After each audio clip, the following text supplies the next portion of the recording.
વિદ્યાર્થી મિત્રો નમસ્કાર. શ્રીમતી MS લખાણી કન્યા વિદ્યાલયમાં આપ સૌનું હાર્દિક સ્વાગત કરું છું.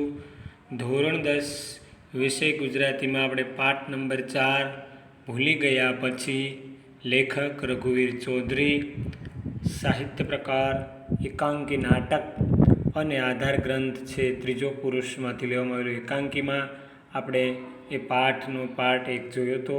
ત્યાંથી આપણે આગળ જઈ રહ્યા છીએ. નરેન અને મનીષાનો જે સંવાદ થાય છે એની વાત આપણે કરતા હતા. તો ત્યાંથી આપણે આગળ છે એ જોઈએ છીએ કે દીદીનું તો ભલું પૂછવું, એ છેલ્લે આનંદનો જે ડાયલોગ છે, દીદીનું તો ભલું પૂછવું.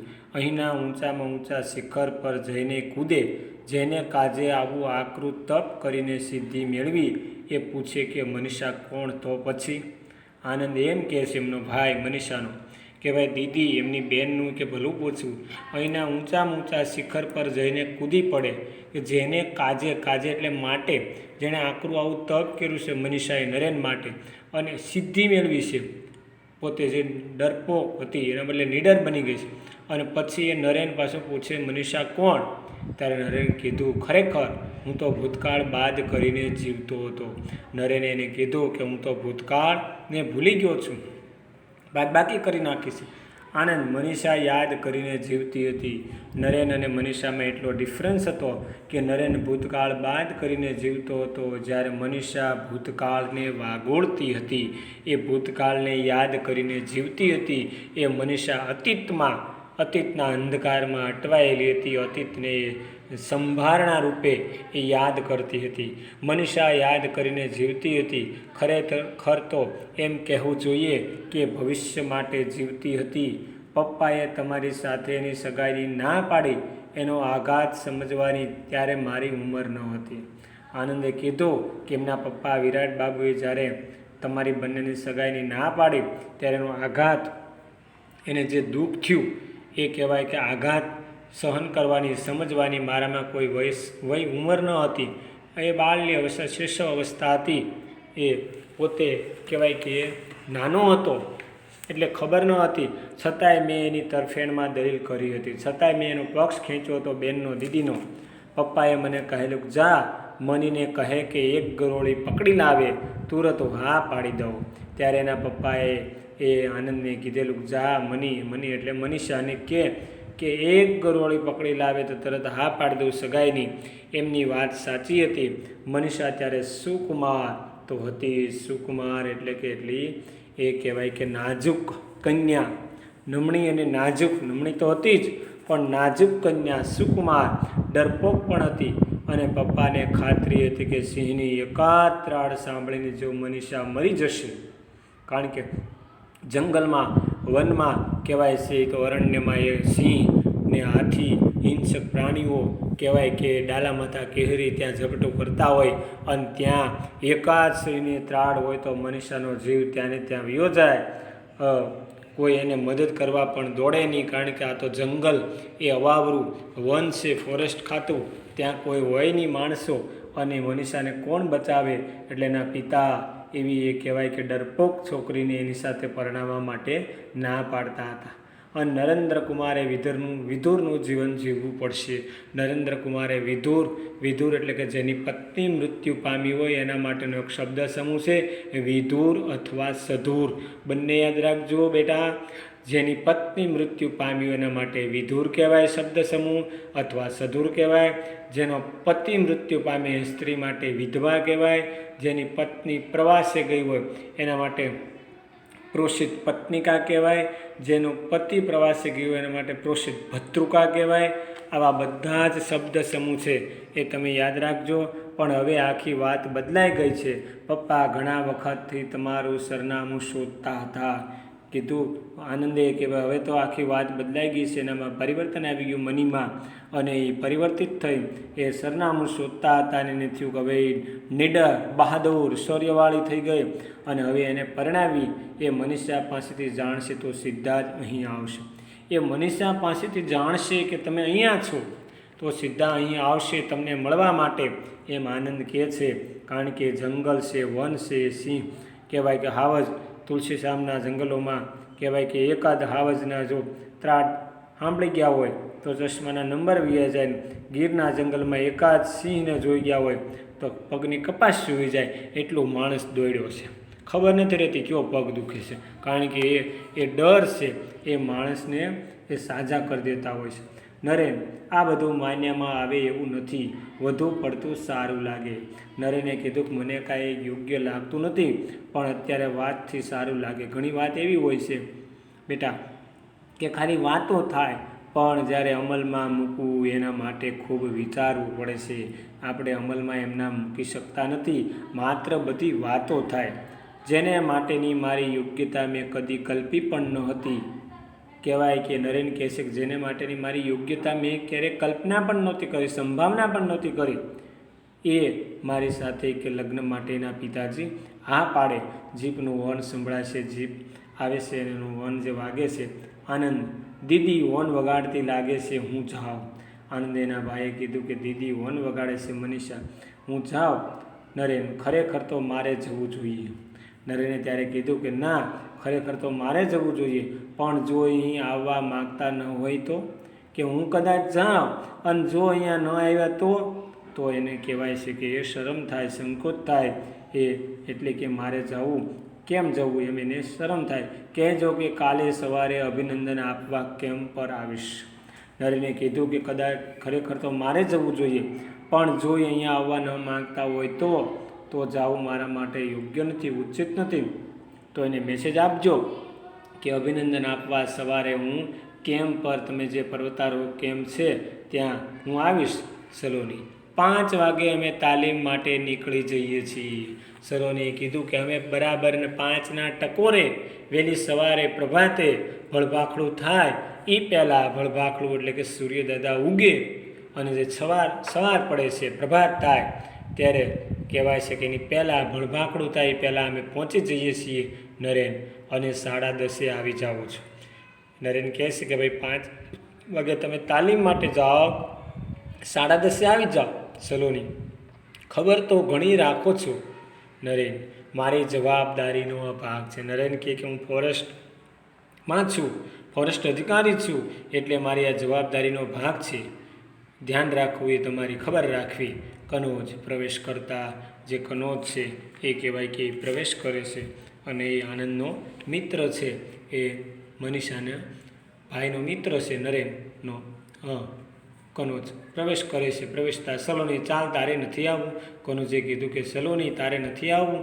સલોની, કેમ દીદી અહીં નથી આવતા? સલોનીએ પ્રશ્ન કર્યો કે હું આવું પણ દીદી અહીંયા આવતા નથી, એટલે એ પૂછે છે. એટલે તરત જ આગળ કીધું કનોજે કે દીદી અહીંયા નથી આવતા. ત્યારે કનોજે કીધું કે એ આવે છે પણ હું અને આનંદ વિરાટ બાબુને ગેસ્ટ હાઉસમાં મૂકવા જઈએ છીએ. કનોજે કીધું દીદી તો આવે જ છે, પણ હું અને આનંદ વિરાટ બાબુને એટલે કે એના પિતાજી ગેસ્ટ હાઉસમાં જાય. સલોની, એમને નરેનભાઈ વિશે કશી ખબર નથી? સલોનીએ કીધું કે વિરાટ બાબુને નરેનભાઈ વિશે કાંઈ ખબર, કાંઈ માહિતી છે નહીં, એની કોઈ માહિતી નથી એની પાસે. કનોજ, દીદીએ કશું કહ્યું નથી? કનોજે કીધું કે દીદીએ કશું કહ્યું નથી. સલોનીએ પ્રશ્ન કર્યો ત્યારે સલોનીને કનોજે જવાબ આપ્યો કે દીદીએ કશું નરેનભાઈ વિશે જણાવ્યું નથી. સલોની, તો જીપ અહીં કેમ લાવ્યા? જો દીદીએ કાંઈ કશું કહ્યું જ ન હોય નરેન વિશે તો જીપ અહીં કેમ લાવ્યા? કનોજ, આનંદ અને તને લેવા. કનોજે કીધું કે આનંદ અને એ સલોની, તને લેવા માટે અમે અહીંયા જીપ લાવ્યા છીએ, તને લેવા ચાલ, આવજો નરેનભાઈ. અને પછી કહે છે કે તને લેવા માટે અને આનંદને, બંને તમને ભાઈ બહેનને લેવા માટે અહીંયા જીપ એ લઈને આવ્યા છે, એટલે કે સલોની અને કનોજને. તો નરેનભાઈ આવજો, નરેનભાઈ, નરેન આવજો, ઉદ્ગારચિહ્નો નરેન પણ એમને કહે છે. અને પછી એ જાય છે, એ સલોની અને કનોજ, આનંદ, નરેન આવજો. સલોની અને કનોજ જાય છે. સલોની અને કનોજ જાય છે. નરેન થોડાક ડગલા ચાલે છે. કાઉન્સમાં બ્રેકેટમાં ઘટના છે, જીપ ઉપડવાનો અવાજ, કાઉન્સ બ્રેકેટ પૂરું. અરે ઉદ્ગારચિહ્ન, એક માણસને મૂકીને જીપ ઉપડી ગઈ. નરેનને સ્વાભાવિક રીતે પ્રશ્ન થયો, અરે એક માણસને મૂકીને આ જીભ ઉપડી ગઈ? ગાજીનો, શું એને માટે એમાં જગ્યા નહીં હોય? જગ્યા તો હતી જ, પણ એને અહીંયા મૂકવાની હતી ખરેખર. એને માટે અહીંયા જગ્યા નહીં હોય? પ્રશ્ન થાય છે આ બધા એના એ મનમાં, જે કહેવાય છે કે એ બધા જ નરેનના મનમાં ગૂંચવાતા ગડમથલ અનુભવતા એના મનમાં આવા બધા સ્વાભાવિક રીતે પ્રશ્નો થાય છે. આપણને ઘણીવાર કેવા પ્રશ્નો થાય, વિચાર આવે, એ રીતે એને વિચારે છે કે જગ્યા નહીં હોય, એ મનીષા હશે, અહીં જ આવે છે, એવું બધું વિચારે છે કે કોણ હશે એના માટે જગ્યા નહીં હોય, એક માણસને માટે જીભ મૂકીને વહી ગઈ, એ કોણ હશે? એ મનીષા હશે, અહીં આવે છે. સામે જતા, આવ મનીષા, આ છોકરાએ ભૂમિકા તૈયાર કરી ન હોત, એટલે કે સલોની, આનંદ, આ બધાએ જો તારી ઓળખાણ, ભૂમિકા અમને તૈયાર, ભૂમિકા એટલે પ્રસ્તાવના થાય, યાદ રાખજો બેનો, ભૂમિકા એટલે પ્રસ્તાવના, એટલે કે છોકરાએ જો ભૂમિકા તૈયાર કરી ન હોય, એટલે કે તારા માટેની પાર્શ્વભૂમિ જે છે, તારા માટેની જે પ્રાસ્તાવિકતા જે બાંધી છે, તારો અમને પરિચય આપ્યો, અને તે જે એટલું બધું મોટું પરાક્રમ કર્યું, અને કહેવાય કે એવી નીડર બની ગઈ, એવી અમને ભૂમિકા તૈયાર કરી ન હોત, તો નરેન કે હું તને ઓળખી શક્યો ન હોત. તું તો જાણે કે સુંદરીમાંથી શક્તિ બની ગઈ, એક સુંદરીમાંથી તું જાણે કે શક્તિ, વિરાંગના, એક ચંડી બની ગઈ, સુંદરીમાંથી શક્તિ બની ગઈ છે. તે એક કુટુંબને બચાવ્યું, એ બદલ અભિનંદન. તને કહેવાય કે આ કુટુંબને બચાવ્યું, એના માટેના ધન્યવાદ, અભિનંદન. મનીષા, આભાર. મનીષાએ પ્રત્યુત્તર આપી અને કીધું નરેનને કે તમારો આભાર, મને હતું કે આ સ્વરૂપે જોઈને તું મને ભેટી પડશે. ત્યારે મનીષાએ નરેનને એટલું જ કીધું, પહેલાં જ ડાયલોગમાં એને એમ કહી દીધું કે મને એમ હતું કે તમે મને આ જોઈ અને તું ભેટી પડશો આ સ્વરૂપે, કારણ કે એક કુટુંબને મેં બચાવ્યું રીંછમાંથી, તો મને ભેટી પડશો. નરેન, તું પહેલાં એટલી સુકુમાર હતી કે આવેશથી ભેટી પડતા સંકોચ થાય. એ કહેવાય, નરેન કહે છે કે હું તને ભેટી પડત કદાચ, પણ ભેટી નથી પડ્યો, એના માટેનું મને એક કારણ છે, કારણ કે તું પહેલાં એટલી બધી સુકુમાર, નાજુક હતી, એટલી બધી નાજુક, નમ્ર હતી, કહેવાય કે તને ભેટી પડું પણ સંકોચ થાય. એ સમયની પહેલાંની જે તું મનીષા હતી, એ સંકોચ, શરમવાળી હતી અને સુકુમાર હતી, એટલે મને એ સંકોચ થાય, એટલે હું નથી ભેટી પડ્યો.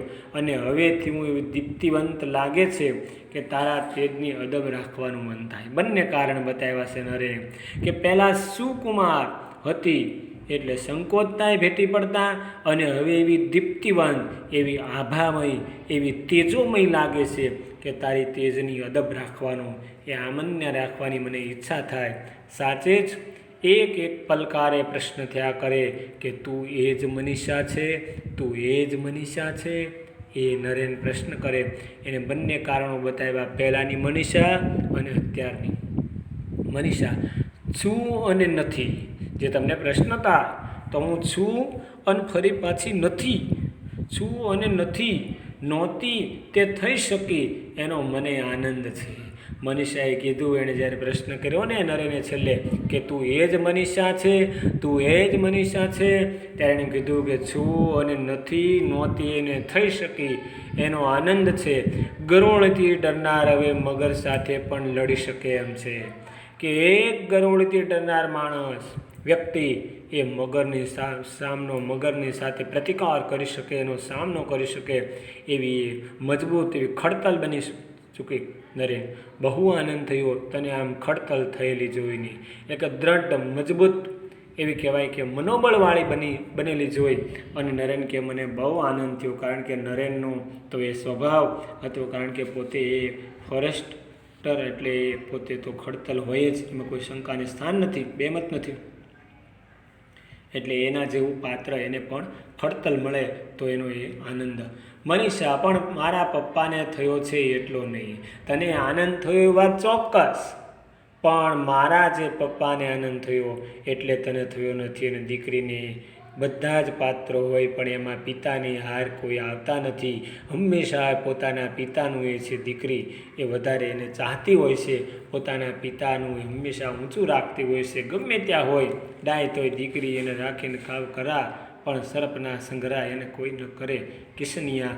એમ દીકરી છે હંમેશા પોતાનો પિતાનું એ પ્રેમ કરતી હોય, એને સાચવતી હોય, એનું કહેવાય કે માન જાળવતી હોય, આ મનને એની એ કહેવાય કે ઊંચી હંમેશા ચડતી રાખતી હોય. એટલે કે કહેશે કે મારા પપ્પાને જેટલો આનંદ થયો છે ને દીકરી અને પિતાજીનો પ્રેમ તો એ અખૂટ છે, એ અમાપ છે, એને કોઈ એની કહેવાય કે પાર પણ આવતો નથી, એટલો અપાર પ્રેમ છે.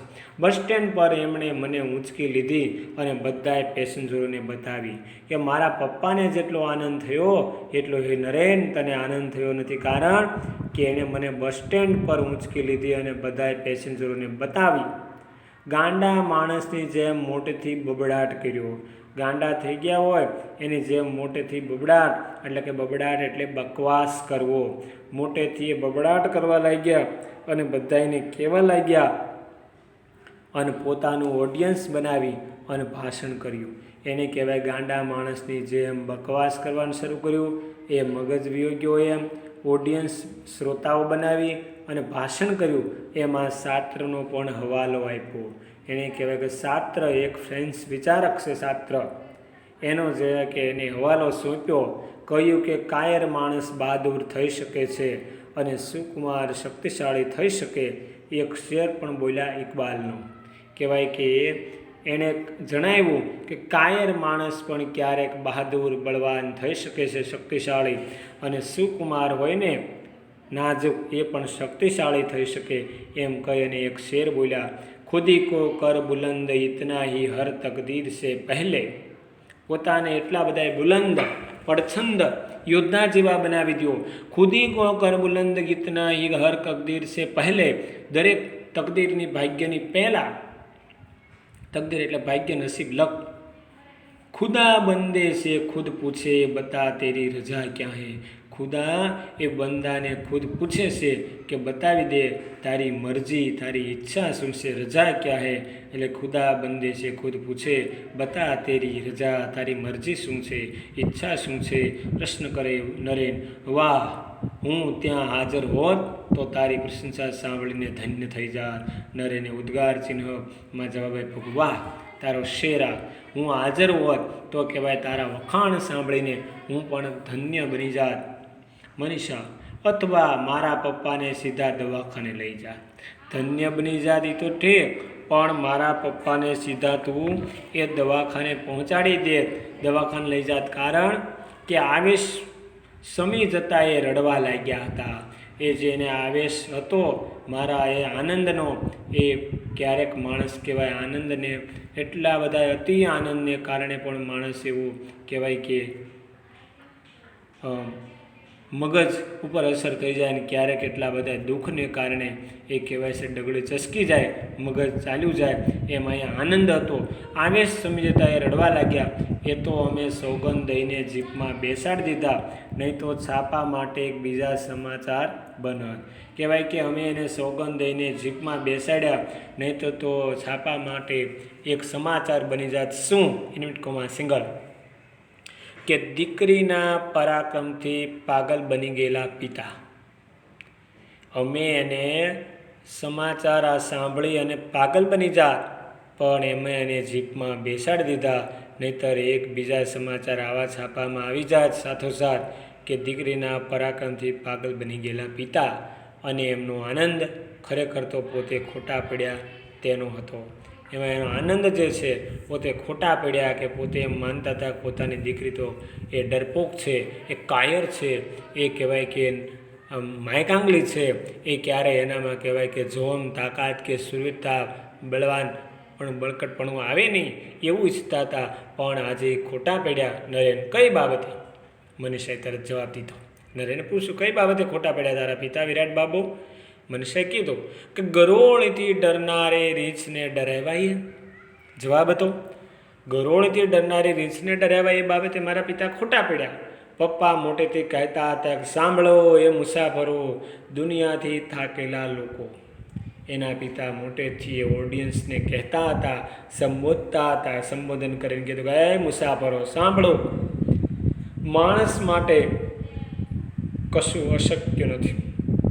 નેપોલિયન બોનાપાર્ટ નામના એ વ્યક્તિએ એમ કીધું છે કે માણસ માટે કશું પણ અશક્ય નથી, એ ઇમ્પોસિબલ નથી માણસ માટે. માણસ ધારે એ કરી શકે છે. ચંદ્ર પર જેમ નીલ આર્મસ્ટ્રોંગ પહોંચ્યો એવી રીતે માણસ કહેવાય કે ગમે ત્યાં જઈ શકે છે. સુનિતા વિલિયમ્સ હોય કે પછી નીલ આર્મસ્ટ્રોંગ હોય કે ચંદ્ર પર પહોંચી શકે છે અમેરિકાનો. તો આ રીતે માણસ માટે કશું અશક્ય નથી. શાસ્ત્ર કહે છે તેમ આકાશના તારા સુધી પહોંચી શકે છે. અને હું કહીશ કે એ કહેવાય કે આકાશના તારાને ફૂલની જેમ વીણી શકે છે. આકાશના તારા સુધી પહોંચી શકે છે અને એ કહે છે કે આકાશના તારાને ફૂલની જેમ વીણી પણ શકે છે. પપ્પા શિકારી હતા ને એકવાર મમ્મીને સાથે લઈ ગયેલા. એ કહે છે મનીષા કે પપ્પા એ શિકારી હતા અને એકવાર કહેવાય કે એમને મમ્મીને સાથે લઈ ગયેલા. પોતે શિકાર કરવા જ્યારે વનમાં ગયા સાથે લઈ ગયેલા અને ત્યારે એના મમ્મી છે એની ઈચ્છા નહોતી છતાં લઈ ગયેલા. આજ્ઞા માનીને ગયેલી. માંચડા પર હોવા છતાં નીચે વાઘની છલાંગ જોઈને ચીસ પાડી ઉઠી એના મમ્મી. કહેવાય કે મનીષાના મમ્મી એટલા બધા એ કાયર ડરપોક કે કહેવાય કે એ સ્ત્રી સહજ હૃદય છે ને એટલે ડરી જાય, કોઈ એમાં ભૂલની વાત નથી. પણ એ વાઘની છલાંગ જોઈને એ બૂમ પાડી ઉઠેલા મમ્મી અને એના પિતાની જોડે ગયેલા. એ પછી હૃદયના ધબકારાનું દર્દ કોઈ ઉપાયે દૂર ન થયું. એના મમ્મીના કહેવાય કે મનીષાના મમ્મી અને વિરાટ બાબુના પત્નીના હૃદયના ધબકારાનું દર્દ કોઈ ઉપાયે દૂર ન થયું. હૃદયના ધબકારા વધી ગયા. આજે મમ્મી જીવતી હોત તો આ સમાચાર વાંચીને એમના ધબકારા કાયમ માટે શમી ગયા હોત કે આજે મનીષાની મમ્મી એ જીવતી નથી. કદાચ જીવતી હોત ને તો એના ધબકારા કાયમ માટે શાંત થઈ જાત. કારણ કે પપ્પા કહેતા હતા એમની વાત મને સાચી લાગી કે એ કાયમ માટે એના ધબકારા છે બંધ થઈ જાત. નરેન તું તો સાહસમાં મારાથી પણ આગળ નીકળી ગઈ. નરેને કીધું મનીષાને કે તું તો એટલી બધી સાહસિક બની, એટલી બધી કહેવાય કે સાહસવાળી બની ગઈ છો કે મારાથી પણ આગળ નીકળી ગઈ. એના એ વખાણ કરતા કહે છે નિર્ભય થતાં તું પ્રેમ સ્વરૂપ બની ગઈ અને સર્વાત્મ ભાવે એક ભયંકર પ્રાણીના પંજા. સર્વાત્મ ભાવે બધા જ પ્રકારનો એ ભાવ સર્વાત્મ ભાવે એક પ્રેમ સ્વરૂપ નિર્ભય થઈ અને પ્રેમ સ્વરૂપ બની ગઈ અને ભયંકર પ્રાણીના પંજાની સાથે પણ તું લડી શકી. એમ નરેન એ મનીષાને બિરદાવતા કહે છે મનીષા ખબર હતી કે જે ભયંકર લાગે એ હિંસક નથી. ત્યારે મનીષા કહે છે નરેનની સાથેનો ડાયલોગ કરતા કે ભયંકર લાગે એ હિંસક નથી. હવે તો મારો રોજનો અનુભવ છે કે આ પ્રકૃતિ માતા છે. આ પ્રકૃતિ સૂર્ય ચંદ્ર તારા આકાશ પહાડ વનસ્પતિ વિશાળ જગ વિસ્તારે નથી એક જ માનવી પશુ છે પંખી છે વનોની વનસ્પતિ. ઉમાશંકર જોશીનું એક કાવ્ય એ ગુજરાતીનું એ કાવ્ય છે વિશાળ જગ વિસ્તારે નથી એક જ માનવી પશુ છે પંખી છે વનોની વનસ્પતિ. એટલે જે પ્રકૃતિમાં જે આનંદ છે એ પ્રકૃતિનો આનંદ પ્રકૃતિના ખોળે આપણે લેવો જોઈએ. એ આપણે કહેવાય કે ચાર દિવાલોમાં જ નહીં પણ આ પ્રકૃતિમાં આપણે અભ્યાસ કરવો જોઈએ. એની પાસેથી પણ આપણને ઘણું શીખવા મળે છે. એ પ્રકૃતિમાં પણ શિક્ષણ આપણે એમાંથી લેવું જોઈએ. નદી સમુદ્ર પશુ પંખીઓ પ્રાણીઓ વનસ્પતિ ચંદ્ર પહાડ આ બધું જ આપણને શીખ આપે છે. પ્રકૃતિ જ મારી માતા છે મનીષા કે અને વરદાત્રી વરદાન આપનારી છે. માણસો કેમ ભૂલી જાય છે કે પ્રકૃતિને માણસ કેમ ભૂલી જાય છે મનીષા ટકોર કરે છે. દૂરથી ત્યાં અવાજ આવે છે. એ કહેવાય કે વિરાટ બાબુ આવી ચૂક્યા છે. દૂરથી અવાજ આવે છે કૌંસમાં she is greater than me because she is my daughter. કહેવાય કે આવી મહાન અને કહેવાય કે મહાન બની એ કહેવાય પોતે એ આ શૌર્યદાયકી એ મહાન બની કહેવાય ખરેખર એ મારી દીકરી જ છે. માય ડોટર ઇઝ કહેવાય કે મારી દીકરી છે નરેન. મનીષા આ કોનો અવાજ છે? નરેન ઓળખી શકતો નથી એટલે તરત જ મનીષાને ડાયલોગ કરીને કહે છે કે મનીષા અવાજ કોનો? સહેજ નજીકથી અવાજ, કાઉન્સ બ્રેકેટ, હા એ મારાથી પણ મહાન છે. નરેનને વાત કરતાં કહ્યું, નરેન બોલે છે કે સહેજ નજીકથી અવાજ, આ મારાથી પણ મહાન છે. એ અવાજ કોનો છે? સાક્ષાત શક્તિ છે. એ સિંહ પર સવારી કરે એવી તો પછી રીંછનું શું ગજું? કહેવાય કે એ તો સાક્ષાત કહેવાય શક્તિ છે અને એ કહેવાય સિંહ પર સવારી કરી શકે એવી છે. એની પાસે સિંહનું રીંછનું શું આવે એનું ગજું, એટલે એની એ શું તાકાત એમ ગજું એટલે. મનીષા હસી પડતા કાઉન્સમાં, આ તો પપ્પા. મનીષાએ કીધું કે આ તો પપ્પા, બીજું કોણ? સાચે જ એમનું ચસકી ગયું છે. કહેવાય કે એની મગજ ચાલ્યો ગયો છે, મગજની ડગલી ચસકી ગઈ છે. એ પોતે કહેવાય કે પોતે એક માનસિકતાવાળા માનસિક બીમારી એને લાગુ પડી છે, એટલે કહેવાય એનું ચસકી ગયું છે. અવાજ, આ વિશ્વમાં સૌથી સુખી માણસ હું છું. એ કહે છે કે આ વિશ્વમાં સૌથી સુખી માણસ હું છું. ઈશ્વરની ઈચ્છા હોય તો એની પાસેથી હું આખો પર્વત ખરીદી લઉં. બોલતા કહે છે મનીષા, એમનું ચસકી ગયું છે, પણ વિશ્વમાં સૌથી સુખી માણસ છું અને ઈશ્વરની જો ઈચ્છા હોય ને તો આખો પર્વત હું ખરીદી લઉં. ત્યારે વિરાટ કૃષ્ણ, નો નેવર, ક્યારેય નહીં. નો નેવર, ક્યારેય નહીં. હું કાંઈ યુધિષ્ઠિર નથી કે એકે વાર શા માટે ખોટું બોલું. વિરાટ બાબુએ એમ કીધું કે નો નેવર, ક્યારેય નહીં, કારણ કે હું યુધિષ્ઠિર નથી. આપણે જાણીએ છીએ કે ભાઈ યુધિષ્ઠિર છે એ તો એ ધર્મરાજ છે, મોટા ભાઈ હતા અને ક્યારેય ખોટું બોલતા ન હતા, ક્યારેય પણ ખોટું બોલતા નહીં એવા યુધિષ્ઠિર છે. એટલે વિરાટ બાબુએ કીધું હું એકે વાર શા માટે ખોટું બોલું, કે હું કાંઈ યુધિષ્ઠિર નથી કે એકે વાર શા માટે ખોટું બોલું એમ. યુધિષ્ઠિર ક્યારે ખોટું બોલતા નહીં. દ્રોણાચાર્ય પાસે એકવાર પાંડવો ને દુર્યોધનને બધાએ અભ્યાસ કરવા માટે જાય છે. યુધિષ્ઠિરને, સહદેવને, અર્જુનને, નકુલને, દુર્યોધનને બધાએ. એમાં કહેવાય કે દ્રોણાચાર્ય શિક્ષણ આપ્યું ને પછી પાઠ સમજાવ્યો ને કીધું કે જાઓ પાઠ સમજાવ્યો, સત્યમ વદ ધર્મમ ચર સ્વાધ્યાય પ્રંદિત્વયમ આચાર્ય દેવો ભવ અતિથિ દેવો ભવ પિતૃદેવો ભવ માતૃદેવો ભવ. અને પછી કીધું કે જાઓ આ બધું સત્યમ વદ ધર્મમ ચર, આ બધું કાલ પાઠ પાકો કરીને આવજો. અને બધાએ એ કહેવાય કે 5 પાંડવોને, દુર્યોધનને, દુશાસનને બધાએ ગયા અને બીજા દિવસે ફરી પાછા આવ્યા. એટલે યુધિષ્ઠિર કહે છે કે મારે પાઠ પાકો થયો નથી. બધાએ લેશન પોતપોતાનું કહેવાય કે અર્જુન જેવા અર્જુને પણ બાણાવાળી અર્જુને પણ પોતાનું લેશન હોમવર્ક બતાવ્યું, વાત કરી. અને જ્યારે યુધિષ્ઠિરને પૂછવામાં આવ્યું ત્યારે યુધિષ્ઠિરે કીધું કે મારે પાઠ પાકો થયો નથી. બધા એની હસી મજાક કરવા લાગ્યા, એની મજાક ઉડાડવા લાગ્યા. હસીને પાત્ર બને કે શું ભાઈ એમાં કાંઈ પાકું કરવા નહોતું. સત્ય બોલ, ધર્મનું આચરણ કર, આચાર્યને દેવ માન, અતિથિને દેવ માન, સ્વાધ્યાયમાં આળસ કૃષ્ણ, આમાં છે શું? યુધિષ્ઠિર કીધું કે એમ નહીં, સત્યમ હોય, જ્યાં સુધી તમે સત્યનું અનુસરણ ન કરો ત્યાં સુધી કહેવાય તમે પાઠ પાકો કર્યો નથી. એવા યુધિષ્ઠિર હતા. એટલે પોતાને દુઃખ થાય કે પાઠ પાકો થયો નથી. એમાં વાત એ છે કે પોતે સત્યનું અનુસરણ કરે, સત્ય જ બોલવાનું હંમેશા, અને એ પ્રસંગ બને ત્યારે પોતે કહેવાય કે પાઠ પાકો થયો કહેવાય. તો આવા એ યુધિષ્ઠિર સત્ય બોલનારા હતા.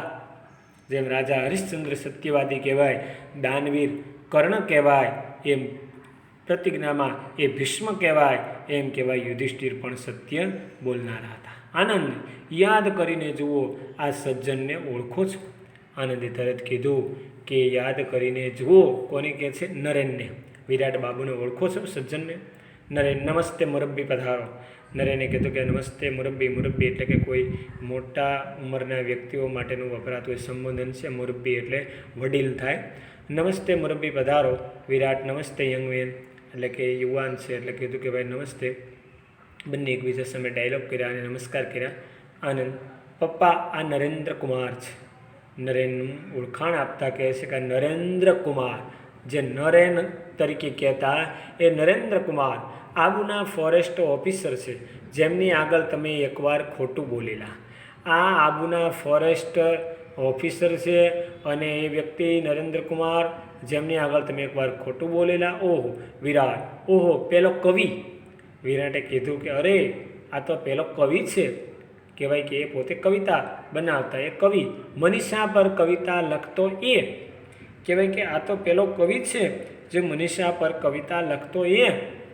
અને પ્રશ્ન કર્યો નરેન, હવે કોઈના પર કવિતા લખતો નથી, કે મનીષા પર કવિતા લખતો એ ઠીક, પણ હવે કહેવાય એ તો વાત સાચી, સમજ્યા, પણ હવે કે કોઈના પર કવિતા લખતો નથી. દ્રાચનો વિરાટ, તો મારા પર લખ. વિરાટે કીધું કે તો તું મારા પર કવિતા લખ, હું આજે સૌથી સુખી છું, most happy man in the universe. આ વિશ્વમાં હું બધાયથી કહેવાય કે સુખી, વધારે ને વધારે વધારે હું સુખી છું. એક શું બે કવિતા લખ. મોન in the universe most happy, આ દુનિયામાં સૌથી વધારે હું સુખી છું, મારા પૂરતું એક નહીં પણ બે કવિતા લખ. નરેન, દુઃખી માણસ સુખી વિશે લખે તો સાચો અર્થ ભાગ્યે જ પ્રગટ થાય. નરેને કીધું કે કવિતા તો લખું, પણ કહેવાય કે દુઃખી માણસ જે છે, દુઃખ છે ભાઈ, દુઃખી માણસ સુખી વિશે લખે તો સાચો અર્થ ભાગ્યે જ પ્રગટ થાય. પોતે એમ કહેવા માગે છે કે હું તો દુઃખી છું, એટલે દુઃખી માણસ સુખી વિશે લખે તો અર્થ કહેવાય કે સાચો અર્થ ક્યારેક જ નીકળે. કારણ કે સુખી માણસ છે એ સુખી વિશે લખી શકે, અને દુઃખી હોય દુઃખી વિશે લખી શકે. જેની પરિસ્થિતિમાંથી નીકળ્યા હોય ને, પસાર થયા હોય ને, એ જ જાણી શકે. કોઈ શ્રીમંત પૈસાદાર હોય, બરાબર, ધીરુભાઈ અંબાણી હોય કે ટાટા બિરલા હોય, તો એને તમે દુઃખની વાત કરો તો એને ન માન્યમાં આવે, અથવા એને કોઈ નિર્ધનતાની ગરીબાઈની વાત કરો, બરાબર, તો એને માન્યમાં ન આવે ને. દુઃખ શું? કારણ કે એને તો એ સુખ સાહેબીને સુખ જ જોયું છે. એટલે પણ જેની પરિસ્થિતિ નબળી છે, દુઃખી છે, એને દુઃખની વાતની ખબર પડે, અને જેને સુખી છે એને સુખની વાતની ખબર પડે. એટલે કે આ તો અનુભવનો વિષય છે, જેને ભોગ્યું હોય એને તેની ખબર માહિતી હોય. નરેને કીધું હું શું કવિતા લખું, કારણ કે દુઃખી માણસ સુખી વિશે લખે તો એમાં પ્રગટ અર્થ, પાકો અર્થ નીકળી શકતો નથી, એમાં સાચો અર્થ ન થઈ શકે. વિરાટ, તને શું દુઃખ છે ભાઈ? વિરાટે તરત કીધું કે ભાઈ તને દુઃખ શું છે? ફોરેસ્ટ અધિકારી છો, આ મારી પરી જેવી નાજુક છોકરી તારું નામ રટીને તપ કરતી રહી. કહેવાય કે આ મારી નાજુક અપસરા જેવી પરી જેવી નાજુક છોકરી છે, તારું નામ રટીને તપ કરી રહી, અને એક પછી એક કહેવાય કે શિખર જીતતી રહી છે, ને તું તારી જાતને દુઃખી માને છો. કહેવાય કે આ નાજુક નમણી પરી અપસરા જેવી મારી દીકરી, હે નરેન્દ્ર કુમાર, હે નરેન, તારું નામ લઈને રટીને તારું રટણ કરીને, એ પોપડની જેમ રટણ કરીને પોતે તપ કરી રહી છે, એ તપસ્વી જીવન જીવતી રહી, અને હવે એને શિખરો પાછા સર કરતી રહી, અને છતાંય તું તારી જાતને દુઃખી માનીશ. અને પપ્પા, એમનું દુઃખ દૂર કરવાનો ઉપાય તમારા હાથમાં છે. કહેવાનો અર્થ એમ છે કે તમે એને પરણાવી છો. પપ્પા, એમનું દુઃખ દૂર કરવાનો ઉપાય તમારા હાથમાં છે. વિરાટ, શું મનીષા? એટલે કે સાચું કહે છે આનંદ? દુઃખ દૂર કરવાનો ઉપાય તમારા હાથમાં છે કે? એટલે એણે વિરાટને પ્રશ્ન થયો કે સાચું કહે છે આ તારો ભાઈ? આ તારો તોફાની ભાઈ સાચું કહે છે? તારો મૌન સમંતી સૂચવે છે. ક્યારેક મૌન છે ને, મૌનમ પરમ ભૂષણમ, મૌન શ્રેષ્ઠ આભૂષણ છે. તમે કોઈ પણ વાત જાણતા હો છતાંય કયો નહીં ને, મૌન રાખો ને, હા કે ના ન પાડો તો એમ સમજાઈ જાય કે મૌન પણ સમંતી સૂચવે છે, એટલે કે હાથ પાડે છે. એટલે મૌન રહેવામાં પણ કહેવાય કે એ મૌનમાં પણ શક્તિ છે. મૌન પણ સમંતી સૂચવે છે. એટલે આ છોકરાઓ પેલી મીઠાઈ લાવો, તરત વિરાટ બાબુએ એ મનોમન નક્કી કરી નાખ્યું કે મૌન પણ તારું સમંતી સૂચવે છે. તારી મૌનમાં જ કહેવાય છે કે હા છે, એ બોલીને કહેવાની જરૂર પડતી નથી, એ મૌનથી જ એમ કહે છે કે હા. એ કહેવાય કે એનું દુઃખ દૂર કરવાનો ઉપાય મારા હાથમાં છે. વિરાટના હાથમાં છે નરેન અને મનીષાના વિવાહ. છોકરાઓ પેલી મીઠાઈ લાવો. વિરાટ બાબુ કહે છે કે છોકરાઓ જાઓ મીઠાઈ લાવો. ઉદ્ગાર ચિહ્નો. અને આનંદ, તું જીપ લઈને જા, કોઈ જોશી બોશીને પકડીને ઉઠાવી લા. વિરાટ બાબુ કહે છે કે ભાઈ આનંદ, છોકરાઓ તમે મીઠાઈ લાવો અને આનંદ એના ભાઈ પોતાના પુત્ર મનીના ભાઈને એમ કહે છે કે તું જીપ લઈને જા કોઈ જોશી બોશીને એટલે કે કોઈ વિપ્ર બ્રાહ્મણને તેડી લાવો અને કહેવાય કે આ બંનેના આપણે વિવાહ કરી દઈએ. એટલે કહેવાય છે કે એના વિવાહ માટે, એના મંત્રો ભણવા માટે, એના ફેરા ફેરવવા માટે કોઈ જોશી બોશીને એટલે કે જોશી પણ જોશી બોશી કરી અને એણે કહેવાય છે આપણને આ શબ્દને બે શબ્દ બોશી શબ્દ એની સાથે એ દ્વિરુક્ત શબ્દનો પ્રયોગ કર્યો છે. ગુજરાતી ભાષાના ગ્રામેટિકલ વ્યાકરણની ભાષામાં જોઈએ તો જોશી બોશી એટલે દ્વિરુક્ત શબ્દ થયો છે. દ્વિરુક્ત શબ્દ યાદ રાખજો. જોશી બોશીને રવાનુકારી આવે, દ્વિરુક્ત આવે. રવાનુકારી અને દ્વિરુક્ત બે અલગ છે. દ્વિરુક્ત એટલે એક શબ્દની જેવો બીજો શબ્દ અથવા એનો એ શબ્દ પણ આવે તો પણ એને દ્વિરુક્ત કહી શકાય. એના જેવો પ્રાસ મળતો હોય તો પણ દ્વિરુક્ત કહેવાય. અને રવાનુકારી શબ્દ એટલે એવું કે જે એકનો એક શબ્દ બીજી વાર રિપીટ થાય અથવા એના જેવો પણ પ્રાસ મળતો હોય. પણ રવાનુકારીમાં એટલું યાદ રાખવાનું બેટા કે રવાનુકારી શબ્દમાં એ અવાજ આવતો હોય એને રવાનુકારી કહેવાય. ટપ ટપ ટપ ટપ, છના નાના નાના, છમ છમ છમ છમ, વરળ છમ વીજળી થઈ, છમ છમ, તો એને રવાનુકારી કહેવાય. ટપ ટપ ટપ એને કહેવાય રવાનુકારી કહેવાય. પણ આ જોશી બોશી, ચા બા, તાપ બા, તો આ બધા કહેવાય ત્યાં એ દ્વિરુક્ત શબ્દ પ્રયોગ થાય. દ્વિરુક્ત શબ્દ પ્રયોગ એટલે એના જેવો જ શબ્દ, એના જેવો પ્રાસ મળતો શબ્દ અથવા એનો એ શબ્દ રિપીટ થાય તો એને દ્વિરુક્ત કહી શકાય છે. એટલે આ ગ્રામેટિકલમાં એટલું બેટા યાદ રાખજો. નેક્સ્ટ આગળ જઈએ. મનીષા, પણ પપ્પા 5 વર્ષ સુધી કોઈને યાદ રાખી શકે? મનીષા એના પિતાજીને વાત જોશી બોશીને તેડી લાવવાની વાત કરી ત્યારે એણે કીધું કે પિતા, કોઈ પણ માણસ છે 5 વર્ષ સુધી કોઈને યાદ રાખી શકે? વિરાટ, હજી ક્યાં 5 પૂરા થયા છે?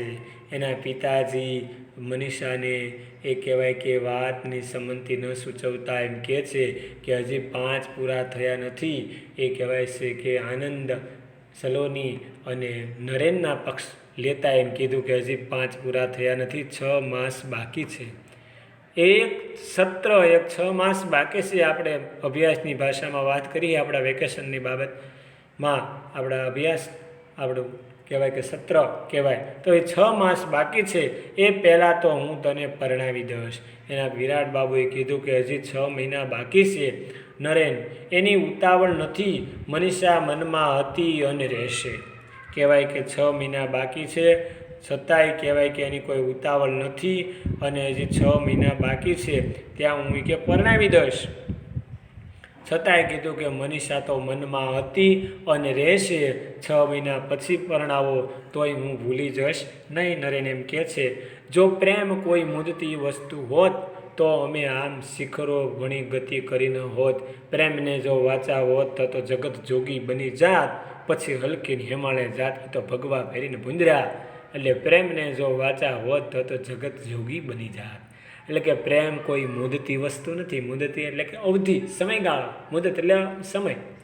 કોઈ પ્રેમ નરેન્દ્રકુમારે કીધું કોઈ મુદતની વસ્તુ નથી કે એટલા સમય માટે એનો અવધિ, એનો સમયગાળો, પીરિયડ એનો નક્કી કરો એવું નથી.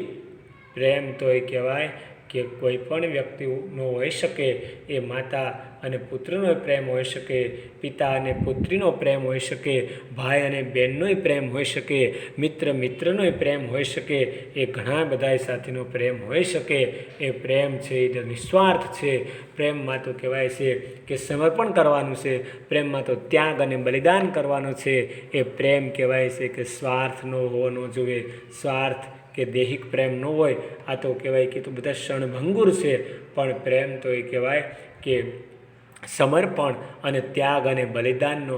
પ્રેમમાં તો ન્યોછાવર આપી દેવાનું હોય, સમર્પણ કરવાનું, એનું નામ પ્રેમ કહેવાય. આ બાકી બધાય પ્રેમ તો એ તો છે બધા સ્વાર્થના પ્રેમ. એટલે એ પ્રેમની વાત નથી. એ ક્ષણભંગુર અને નાશવંત નહીં પણ અપાર્થિવ પ્રેમની વાત. પાર્થિવમાંથી અપાર્થિવ. અભિજ્ઞાન શાકુંતલમાં જે શકુંતલા અને દુષ્યંતનું જે કવિ કાલિદાસે વર્ણન જે કર્યું છે એમાં પણ અપાર્થિવ પ્રેમનું વર્ણન જે કાલિદાસે એ અભિજ્ઞાન શાકુંતલમાં કર્યું. એવા આ પ્રેમની વાત છે કે પ્રેમ કોઈ મુદતી વસ્તુ નથી. એ તો એમાં ન્યોછાવર કરવાનું હોય, એમાં તો સમર્પણ અને ત્યાગ અને બલિદાન કરવાનું હોય, કોઈ દૈહિક પ્રેમ નથી. આ તો કહેવાય કે સમર્પણ અને નિસ્વાર્થનો પ્રેમ છે. આમ જો કોઈ પ્રેમ મુદતી વસ્તુ હોત તો અમે આમ શિખરો ભણી ગતિ કરી ન હોત. રહેવા દે આનંદ, નરેન કુમાર કહે છે કે રહેવા દે આનંદ. મનીષા આ જોશીને બોલાવવાની, એટલે કે પોતાને પુત્રને કહે છે ને વિરાટ બાબુ જોશીને તેડ્યા, જોશીને બોલાવવાની જરૂર નથી. પહેલાં તો હું આ શિબિર પૂરી કરીશ, પછી અમે થોડા દિવસ સાથે હરી ફરીશું, જૂનો સમય તાજો કરીશું. મનીષાએ કીધું કે કોઈ જોશીને બોલાવવાની જરૂર નથી, અને કહેવાય કે અમે આ શિબિર પહેલાં તો આ જે ફોરેસ્ટ પોતે કહેવાય છે પર્વતારોહણની શિબિર છે એ પૂરી કરીશું. શિબિર એ જોડણી યાદ રાખજો બેટા, શિબિરમાં બંને અશ્વ બતાવ્યા છે એટલે યાદ રાખજો, શિબિર આ જોડણી પૂછાય છે. થોડા દિવસ સાથે ફરીશું, જૂનો સમય છે પોતે તાજો કરવા માંગે છે, પોતાનો જે સંસ્મરણ જે છે પહેલાંનું એ વાગોળવા માંગે છે મનીષા. એટલે કે જૂનો સમય ફરી પાછો રિમાઇન્ડર તાજો કરશું, એ સંસ્મરણો વાગોળશું અને પછી વિવાહ કરશું. વિવાહની કોઈ ઉતાવળ નથી. કનોજ સલોની અલ્પાવિરામ, આ ધીરજ આપણે રાખી શકીશું? કનોજને ઉતાવળ થાય છે. કનોજ કહે છે કે સલોની જે આનંદનો મિત્ર જે છે કનોજ જે છે આનંદનો મિત્ર છે, સલોની પણ આનંદની મિત્ર છે. એટલે કહે છે કે સલોની આ ધીરજ આપણે રાખી શકશું? જે આ પાત્રો રાખે છે પણ આપણે રાખી શકતા નથી, આપણે પરણાવી દેવા છે. આપણે તો નક્કી કર્યું હતું કે આમના વિવાહ કરી દેવા, વાક્ય હતું ડેશ. સલોની માત્ર મીઠાઈ ખાવાનું નક્કી કર્યું હતું. સલોની કહે છે કે આપણે તો નક્કી કર્યું હતું માત્ર મીઠાઈ ખાવાનું, પરણે કે ન પરણે એમાં શું, આપણને તો મીઠાઈ મળે છે. એટલે કે આપણે જ્યાં કોઈ પણ મેરેજમાં જઈએ, લગ્નમાં જઈએ, તો આપણા મિત્ર હોય કે આપણા સગા સંબંધી હોય, કોઈ પણ હોય, તો આપણે લગ્ન ક્યાં છે, લગ્ન મંડપ, વરરાજા ક્યાં છે, કે કન્યા ક્યાં છે, કે શું કરે છે અત્યારે, કઈ વિધિ હાલે છે, ગોરદાદા કઈ વિધિ કરાવે છે, એની આપણને કોઈ કશી પરવા હોતી નથી. આપણે તો એ જ સમયે જો કે કઈ તારીખે જમણવાર છે, ક્યારે ભોજન સમારંભ છે, એની કઈ જગ્યાએ છે અને કેટલા વાગે છે, એટલી જ આપણને પડી હોય છે. કન્યા કે વરરાજાનું આપણે ભાવ પૂછતા નથી. આપણે કન્યા કે વરરાજાનું કશું કામ હોતું નથી. ક્યાં લગ્ન મંડપ છે કે શું ચાલે ત્યાં આપણે જતા નથી. આપણે તો બસ ભોજન ક્યાં છે એટલી જ પરવા હોય છે. આપણે કંકોત્રીમાં કાર્ડમાં એટલું જ જોઈએ કે ભોજન સમારંભ ક્યારે અને કયા સ્થળે છે, બસ એ આપણા માટે મહત્ત્વનું થઈ ગયું છે. એમ કહેવાય છે. સલોની પણ કહે છે કનોજને કે આપણે તો નક્કી કર્યું હતું મીઠાઈ ખાવાનું, એ મળી જાય એટલે પૂરું. આપણો જે કાંઈ આપણો વાત, આપણો જે કાંઈ અભિપ્રાય, આપણું કહેવાય કે નક્કી કરેલું હતું આપણું જે, એ આપણને મળી જાય છે મીઠાઈ. આપણે આ શિબિરમાં સાહસ શીખવા આવ્યા છીએ, દુઃસાહસ નહીં. સલોનીએ કીધું કે આપણે શિબિરમાં સાહસિક બનવા આવ્યા છીએ, દુઃસાહસ સાથે લઈ જવું નથી. ખરું ને દાદાજી? વિરાટ એટલે કે સલોની એ એમને દાદાજી કહે છે, દાદાજીને એટલે કે સલોની અને નરેન કહેવાય કે મામા ફઈના ભારું છે, એટલે એને કહે છે કે દાદાજી સાચીને વાત. Virat yes there is a point, મારી દીકરી તમને બધું બરોબર શીખવી રહી છે. વિરાટે કીધું હા, આ સલોની એટલે એની એ કહેવાય છે દીકરી જે છે એ એમની બધું સાચું જ શીખવી રહી છે. મારા આશીર્વાદ છે. તમે લોકો બહાદુર જ નહીં પણ બુદ્ધિશાળી પણ બનશો. વિરાટ બાબુએ કીધું કે તમે બધાએ બહાદુર તો ખરા જ, પણ સાથોસાથ બહાદુર નહીં એટલે કે બહાદુર તો બનશો જ, પણ સાથે સાથે બુદ્ધિશાળી પણ બનશો. ઉદ્ગાર વાક્ય. અને તમારા પ્રેમમાંથી શૌર્ય જાગશે, એટલે કે બળવાન શૌર્ય, તમારામાં તાકાત, વીરતા આવશે. લો આ મીઠાઈ આશીર્વાદના ભાગરૂપે ખાવો અને ખવડાવો. કહેવાય કે મીઠાઈ ખાવો અને એ ખવડાવો, તમારામાંથી પ્રેમ શૌર્ય જાગશે. મીઠાઈ ખાવ અને બીજાને ખવડાવો, આશીર્વાદના ભાગરૂપે ગાવો અને ગવડાવો, ખાવ અને ખવડાવો, ગાવ અને ગવડાવો. એમ કહેવાય કે સલોની અને વિરાટ બાબુના સંવાદ દ્વારા આપણને ખ્યાલ આવે છે. અને તરત જ પછી પ્રેમમાંથી શૌર્ય જાગશે અને ગાવો અને ગવડાવો. તમારા ભવિષ્યમાં પ્રેમ શૌર્ય અંકિત ધ્વજ ફરકાવો. તમારા ભવિષ્યના પ્રેમ અને શૌર્યરૂપી એ અંકિત ધ્વજ એ કહેવાય છે કે તમે અંકિત કરો, ધ્વજ ફરકાવો. પ્રેમ અને શૌર્યનો ધ્વજ ફરકાવવાની વાત કરે છે વિરાટ બાબુ અને છેલ્લે એન્ડ ખૂબ સરસ છે. પ્રેમ અને શૌર્યનો આ ધ્વજ કાયમ માટે ફરકતો રહે એવા વિરાટ બાબુના પાત્ર દ્વારા આપણને છેલ્લે તમે જુઓ બેટા દીકરીઓ કે આપણને આવું વાક્ય એ કહી જાય છે કે હંમેશા કે ભવિષ્યમાં પણ તમે પ્રેમ અને શૌર્ય બધે ફરકાવતા રહ્યો, પ્રેમ અને શૌર્ય જગાવો, બધાએ એકમેકને મીઠાઈ ખવડાવે. અને વિરાટ બાબુ ગાય છે, ધ્વજ પ્રકાશ છે જળળ કસુંબી પ્રેમ શૌર્ય અંકિત.